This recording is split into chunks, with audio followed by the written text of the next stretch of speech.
Collector నాగలక్ష్మిని కలిసి పలు సమస్యలపై వినతిపత్రం అందజేసిన మాజీ మంత్రి డొక్కా మాణిక్యవర ప్రసాద్ ప్రజా సంఘాల నేతలు. అనంతరం మీడియాతో మాట్లాడిన మాజీ మంత్రి డొక్కా మాణిక్యవర ప్రసాద్ రాష్ట్ర ప్రభుత్వం ప్రవేశపెట్టిన P4 కార్యక్రమాన్ని స్వాగతిస్తున్నామని చెప్పారు. పేదల పట్ల ప్రభుత్వం తీసుకునే అన్ని అభివృద్ధి పనుల్లో మేము కూడా ఉంటామని ఈ సందర్భంగా తెలియజేశారు. వర్గీకరణ అంశంపై ఎంతో మంది తమ ఆరోగ్యం అవసరాలను త్యాగం చేసి కొందరు ప్రాణాలు కోల్పోయారని తెలియజేశారు. వారందరికీ కూడా P4లో ఉపాధి అవకాశాలు కల్పించాలని కోరామని తెలియజేశారు. ప్రజా సంఘాల నాయకులు వినయ్ కుమార్ గారు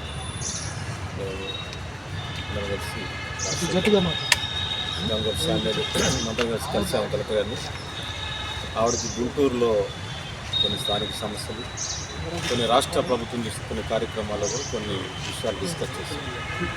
ఏదేమైనా రాష్ట్ర ప్రభుత్వం ముఖ్యమంత్రి చంద్రబాబు నాయుడు గారు చేపట్టిన, రేపు ఉగాది నుంచి చేపట్టిన P4 కార్యక్రమాన్ని మేము స్వాగతిస్తున్నాం. P4 కార్యక్రమం ద్వారా 20 లక్షల మంది పేదల్ని మానిటర్ చేస్తాము. వాళ్ళు పేదరికం నుంచి ఏ విధంగా బయటపడాలి, 20 లక్షల కుటుంబాలనే విషయాన్ని ఒక ప్రోగ్రాం తీసుకున్నందుకు రాష్ట్ర ప్రభుత్వానికి, ముఖ్యమంత్రి గారికి ప్రత్యేక ధన్యవాదాలు తెలియజేస్తాం.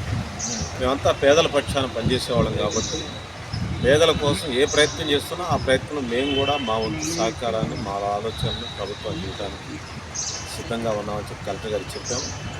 అదే సందర్భంగా P4లో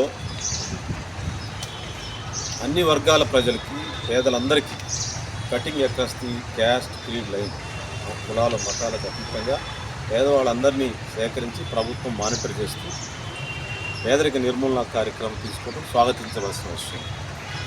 అయితే ఈ సందర్భంగా మేము ఏం విజ్ఞప్తి చేసామంటే కలెక్టర్ గారు, చాలా కల్చరల్ ఇష్యూస్ ఉన్నాయి.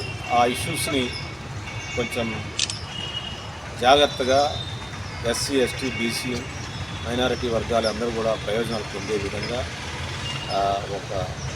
మన జిల్లా వరకైనా మీరు ఒక ప్రత్యేక ఫోకస్ తీసుకోండి. ముఖ్యమంత్రి గారు కూడా తెలియజేయండి, మీ ద్వారా చెప్తా ఉన్నాము. ఆ కార్యక్రమాల్లో అన్ని వర్గాలు రిప్రజెంట్ చేసే విధంగా, వాళ్ళందరూ ఎదిగే విధంగా, ఆ పేదరికం నుంచి వాళ్ళు బయటపడే విధంగా ఆ P4లో మేమందరం కూడా పార్టిసిపేట్ చేస్తాము. మీరు కూడా, ప్రభుత్వం కూడా మమ్మల్ని వాడుకోవాలని చెప్పి విజ్ఞప్తి చేస్తాం. అదే సందర్భంగా ఇప్పుడు దళితుల మధ్య సమస్య, వర్గీకరణ సమస్య చట్టరూపేణ వస్తూ ఉంది. అది రేపు ఏం జరగాలో జరుగుతాం. అయితే ఈ 30 సంవత్సరాలు, ఈ వర్గీకరణ ఉద్యమం 30 సంవత్సరాలు పనిచేసిన ఇటు మాల మహానాడు, మాల కార్యకర్తలు, మాదిగ దండోరాలు పనిచేసిన మాదిగ కార్యకర్తలు చాలామంది తమ విద్యా వయసుని, తమ ఆరోగ్యాన్ని ఆ ఉద్యమంలో తిరుగుతూ మరి కుటుంబాలని సరిగా చూడలేక ఏదో ఒక ఇన్స్పిరేషన్తో మరి గ్రౌండ్ లెవెల్లో పనిచేస్తూ ప్రజల్ని సమీకరిస్తూ అనేక ఉద్యమాలు చేశారు. ఇటు మాదిగ దండోరా ఉద్యమంలో పనిచేశారు, చాలామంది త్యాగాలు చేశారు, ప్రాణాలు కోల్పోయారు. అదేవిధంగా మాల మహాల్లో కూడా చాలామంది పనిచేశారు, ప్రాణాలు కోల్పోయారు. వాళ్ళందరికీ కూడా మీరు P4లో చేస్తారో లేకపోతే ప్రభుత్వం కార్పొరేషన్స్ ద్వారా ఏదన్నా